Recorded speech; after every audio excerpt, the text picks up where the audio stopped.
গত সপ্তাহে শ্রীলঙ্কা উপকূলে মার্কিন হামলায় বিধ্বস্ত ইরানের নৌজাহাজে নিহত ৮৪ নাবিকের মরদেহ কলম্বোতে ইরানি দূতাবাসে হস্তান্তরের নির্দেশ দিয়েছে দেশটির একটি আদালত। দক্ষিণাঞ্চলীয় বন্দর শহর গল হারবার পুলিশের অনুরোধে এক শুনানিতে এই আদেশ জারি করা হয়।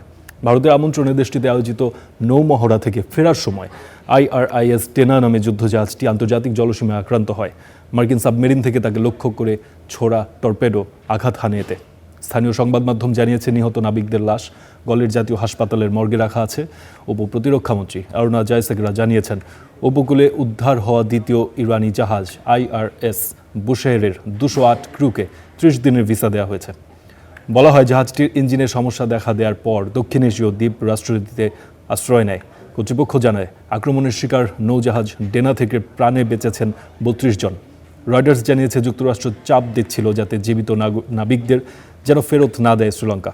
এছাড়া 183 ক্রু নিয়ে তৃতীয় ইরানি যুদ্ধজাহাজ IRIS লাভান এখন দক্ষিণ ভারতের কোচি বন্দরে নোঙর করা আছে।